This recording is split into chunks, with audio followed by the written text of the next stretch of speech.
mahasiswa PPG dari UIN Sumatera Utara. Nah, di sini Ibu praktek pembelajaran dalam dalam perjuangan untuk mendapatkan PPG yang dilaksanakan hari ini untuk praktek pembelajarannya untuk uji kinerja.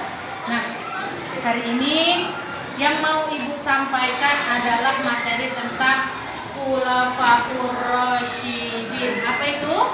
Khulafaur Rasyidin. Nah, sebelum kita memulai pelajaran kita, ada baiknya kita melakukan doa yang akan kita bacakan secara bersama-sama. Ayo kita mulai dengan membacakan Bismillahirrahmanirrahim. Rabbi zidni ilman warzuqni fahman wa amalan sholihan. Amin. Amin ya rabbal alamin. Nah, baiklah, sebelum memasuki materi yang mau dibacakan, Ibu akan mengabsen ya satu persatu.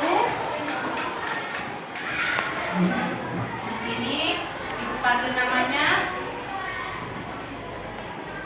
Suhartono hadir.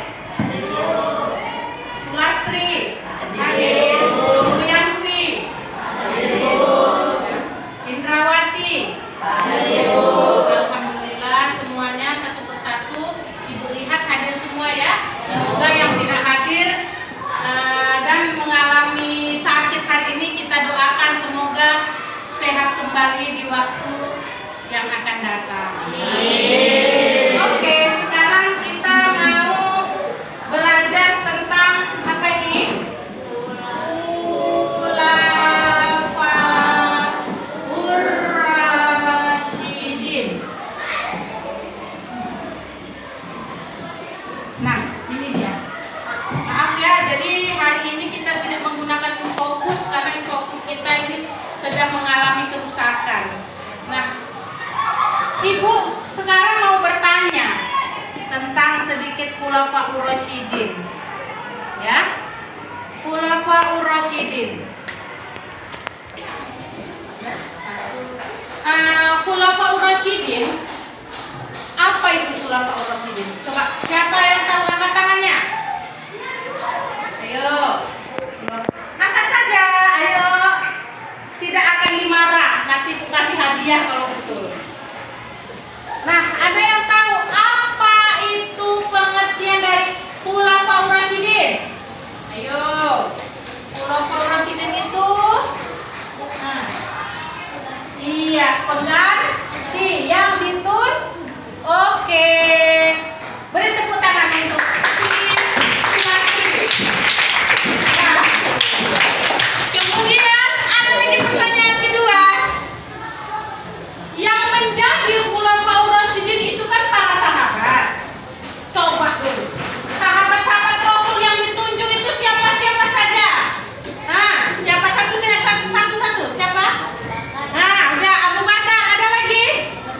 Umar bin Khattab, ada lagi? Nah, Ali, satu lagi siapa? Oke, tepuk tangan buat tanggal. Ya, tanggal 72 ya. Oke. Nah, jadi yang ketiga, ini pertanyaannya cukup mudah. Biasanya kalau udah diberikan gelar Khulafaur Rasyidin itu berarti mempunyai sifat-sifat yang baik, ya kan? Coba sifat-sifat para Khulafaur Rasyidin itu apa-apa saja? Coba. Iya, jujur. Apa lagi? Bijaksana. Disiplin. Ayo, sifat-sifat yang baik. Apa namanya? Iya, amanah. Lembut. Iya, lemah lembut. Oke. Nah, itulah biografi singkat yang mau kita ceritakan dalam pembahasan Khulafaur Rasyidin. Khulafaur Rasyidin ya, sekilas Ibu cerita, Khulafaur Rasyidin itu adalah seorang yang ditunjuk, ya kan? Apa tadi? Ditunjuk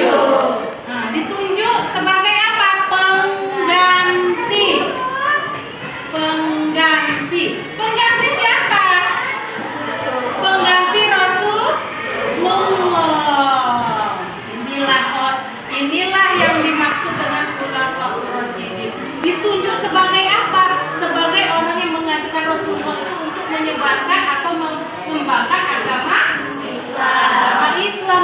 Penggantinya pengganti Rasulullah untuk apa? Diberi amanah kepada para khulafaur rasyidin untuk menjalankan apa yang sudah Rasulullah jalankan selama berdakwah. Nah, jadi mereka ini cukup untuk meneruskan saja. Meneruskan siapa? Meneruskan perjuangan Rasulullah. Oke, dari sini paham?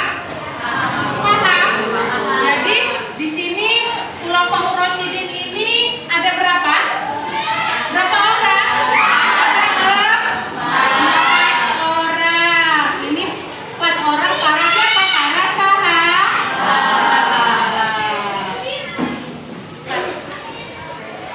Oke, satu.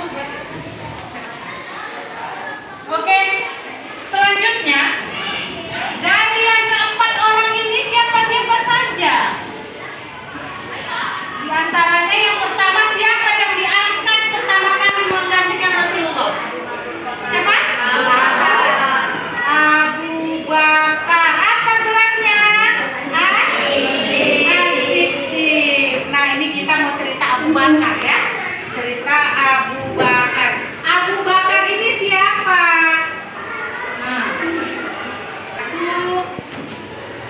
jadi Abu Bakar ini bisa kita lihat di dalam buku adalah orang yang bijaksana. Jadi kalau orang yang bijaksana, orang yang cerdas, orang yang pintar, itu salah satu yang menjadi alasan kenapa dia diangkat menjadi khulafa. Meskipun Abu Bakar ini usianya sebenarnya lebih tua dari Nabi Muhammad. Nah, Abu Bakar itu adalah sahabat pertama yang masuk Islam, yang mempercayai bahwasanya Rasulullah itu memang betul-betul diangkat Allah itu menjadi Rasulullah. Itu yang percaya itu pertama kali siapa? Abu Bakar. Makanya kenapa Abu Bakar itu diberi gelar As-Siddiq. Siddiq itu artinya apa? Benar kan? Benar? Siddiq itu artinya benar. Artinya apa? Abu Bakar mempercayai kebenaran yang diberikan Allah kepada Nabi Muhammad. Nah, ada cerita.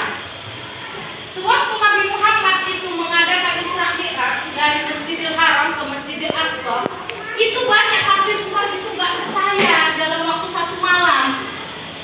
Ada kan dengar ceritanya kan? Yang percaya siapa? Abu Bakar. Masa ada orang dari Mekah ke Palestina yang sekarang lagi heboh perang, itu Masjidil Aqsa di sana. Dari Masjidil Haram ke Masjidil Aqsa tuh nggak mungkin ditempuh dengan waktu 1 malam bisa balik lagi ke Mekah. Waktu 1 malam yang dilakukan Rasulullah itu dari Masjidil Haram ke Masjidil Aqsa, itu orang Arab itu gak ada yang percaya dengan apa yang dilakukan Nabi pada waktu Isra Mi'raj Nabi Muhammad. Tapi siapa? Abu Bakar yang percaya. Saya yakin Rasulullah, apapun yang dilakukan Rasulullah itu karena perintah dari Allah, dia yakin. Makanya orang yang pertama kali masuk Islam dari kalangan sahabat itu adalah Abu Bakar. Nah, ada lagi kepribadian Abu Bakar. Apa-apa saja. Jadi yang ibu bilang tadi, Abu Bakar adalah orang yang lebih tua dari Nabi Muhammad, tapi dia juga orang yang apa? Orang yang bijaksana, orang yang disiplin, orang yang tegas. Itu salah satu sifat yang dimiliki oleh Abu Bakar itu sendiri. Nah, di sini apa-apa saja yang dilakukan Abu Bakar setelah dia menjadi khalifah. Banyak ya. Ada dia melaksanakan zakat bagi orang-orang kaya. Ini di apa ini orang-orang kaya. Yang kedua apa? Mengumpulkan ayat-ayat Al-Quran. Ini salah satu jasa-jasanya ya, mengumpulkan ayat-ayat Al-Quran. Yang ketiga apa? Memperluas wilayah Islam. Ini tiga ini saja yang mau kita bahas. Bahwasanya di masa Abu Bakar menjabat ini banyak yang sudah dilaksanakannya, melaksanakan zakat bagi orang-orang kaya dan menyantuni orang-orang yang miskin. Yang kedua, mengumpulkan ayat-ayat Al-Quran, karena pada zaman Rasulullah itu Al-Quran itu masih ditulis-tulis di tempat-tempat tertentu seperti pelepah kurma, di mana, di daun-daunan ataupun di kulit-kulit domba. Jadi itulah dikumpulkan pada masa Abu Bakar itu sedikit demi sedikit Al-Quran itu dikumpulkan. Dan yang ketiga adalah memperluas wilayah Islam. Ya. Yang kedua, siapa tadi yang khulafainya nak? Umar bin Khattab. Nah, kalau dengar Umar bin Khattab ini adalah khalifah yang paling seram. Kenapa dia seram? Ayo, ada alasannya kenapa ini khalifah yang paling mengerikan. Kenapa ayo? Oke, kalau tidak ada yang menjawab, itu yang jawab. Umar bin Khattab ini terkenal dari kalangan kafir Quraisy yang dulunya masuk Islam. Dia adalah orang yang paling ditakuti pada waktu itu, serem kali. Ibaratnya kalau kita itu premannya. Udah premannya siapa? Premannya orang kafir. Kenapa dia masuk Islam? Nah, itu tadi. Hidayah Allah itu datangnya tidak bisa kita duga-duga kan? Umar bin Khattab ini padahal dulu pembenci Rasulullah. Gak suka dia Rasulullah itu menyebarkan agama Islam. Tetapi kenapa dia dapat hidayah? Marah dia sewaktu adiknya itu membaca Al-Quran yang sudah masuk Islam. Disitulah diturunkan hidayah kepada Umar bin Khattab untuk memeluk Islam. 4 kali ya masuk Islam itu hidayah. Kalau hidayah itu berarti datanya dia percaya, dia yakin bahwasanya kebenaran itu ada. Nah, jadi ini Umar bin Khattab ini adalah salah satu golongan dari kafir Quraisy yang ditakuti. Makanya setelah Umar bin Khattab ini menjadi khalifah, ini pada takutlah kafir-kafir ini. Takutnya bagaimana? Dia takutlah dia preman, ya kan? Sewaktu-waktu dia nanti menjadi khalifah, dia kan pemimpin. Khalifah itu kan pemimpin kan? Jadi kafir Quraisy itu tidak punya kekuatan lagi karena ini sudah masuk apa-apa saja yang diperbuat Umar bin Khattab. Nah, salah satunya ini dia menjadi panglima perang di Ajnadin. Kalau udah namanya dulunya preman, pasti dia suka kan, gado-gado kan, suka perang-perang kan. Lain pun gitu, kalau ada yang merasa jiwanya preman, pasti suka berantem kan. Nah, begitu juga dengan Umar bin Khattab ini salah satu panglima perangnya untuk kepemimpinan di saat perang. Yang kedua apa? Penaklukan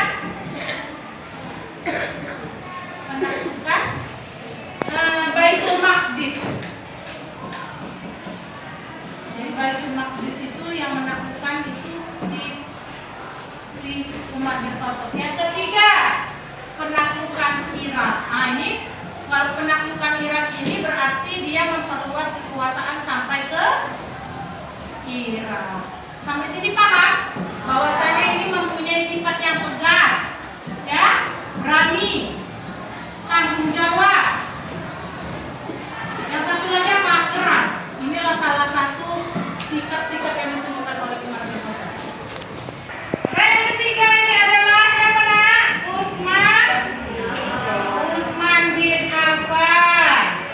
Nah, kalau berbicara tentang Utsman bin Affan ini, Utsman ini terkenal dengan apanya? Ayo. Khalifah yang terkenal dengan apanya? Ini adalah khalifah yang paling kaya, dermawan, banyak hartanya. Nah, Utsman bin Affan ini salah satu sifatnya dia itu apa? Dia lemah lembut. Dan itu apa? Dianya memang tergolong orang-orang yang kaya. Ya.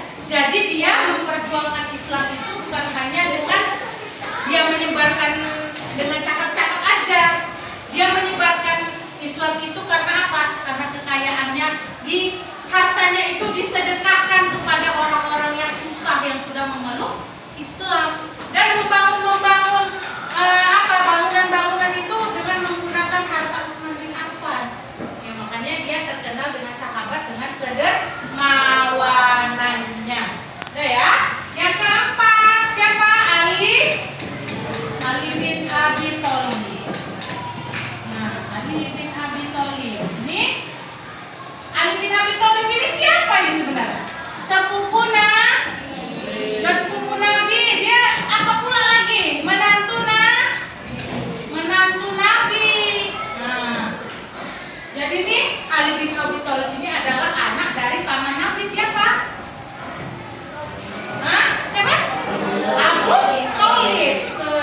Jadi dia masih saudara sepupu Nabi yang sekaligus menantu dari Nabi. Karena menikah dengan siapa? Fatimah Azhara anak Rasulullah. Nah, apa yang menjadi sifat Ali bin Abi Thalib? Ali ini orangnya pintar, cerdas. Ini apa? Gudang ilmu. Jadi ini salah satu yang dipunyai oleh Ali dengan sifat-sifat dan sikapnya. Sikapnya tetap sama, dia bijak. Dia nggak pasti dia nggak dijadikan khalifah karena dia punya sifat-sifat yang baik. Makanya keempat khalifah ini dijadikan satu sebagai siapa? Khulafaur Rasyidin yang berjumlah 4 orang, yaitu Abu yang kedua, ketiga. Oke, sampai di sini ada yang tidak paham?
Rasyidin adalah orang yang ditunjuk secara aklamasi atau musyawarah yang akan menggantikan posisi Rasulullah menjadi apa? Menjadi khalifah dan mengembangkan ajaran Islam yang dibawakan oleh Rasulullah. Nah, yang kedua, para khulafaur rasyidin itu terdiri dari berapa orang? 4 orang. Yang pertama Abu Bakar Siddiq. Yang kedua, yang ketiga, yang keempat, ya. Nah, yang ketiga, adapun sikap-sikap para khulafaur rasyidin ini ditunjukkan dengan adanya sikap yang jujur, bijaksana, disiplin, dan apa? Lemah lembut. Jadi dari ketiga kesimpulan di atas, kita dituntut untuk bisa mencontoh dan meneladani sikap yang ditunjukkan oleh para khulafaur rasyidin dan apa? Dan mengaplikasikan sikap kita itu dalam kehidupan sehari-hari. Jadi bagi anak ibu, kalau yang sekarang ini belum ada punya sikap yang jujur, jujurlah. Karena jujur itu menjadikan kita orang yang baik di mata para manusia dan di mata Allah. Dan semangat pantang menyerah. Ini para khulafaur rasyidin ini semuanya panglima perang. Jadi bagi anak ibu, kita harus punya jiwa apa? Pemberani. Jangan sikit-sikit berani aku. Takutlah aku. Apalagi anak laki-laki. Laki-laki itu harus dituntut untuk bisa jadi orang yang bertanggung jawab. Ya, sebagai apa? Sebagai laki-laki. Karena laki-laki apa? Laki-laki itu adalah pemimpinnya kaum perempuan. Oke, paham ya? Nanti bisa kalian kerjakan tugas kalian di LKS halaman 23. Nah, itu pun dikerjakan di rumah dengan jawaban masing-masing di LKS tersebut. Nah, sebelum kita tutup pelajaran kita untuk mendapat keberkahan dari Allah, kita akan melakukan dan membacakan Alhamdulillahirabbil alamin. Kita lanjutkan materi kita minggu yang akan datang dengan harapan kalian paham tentang para khulafaur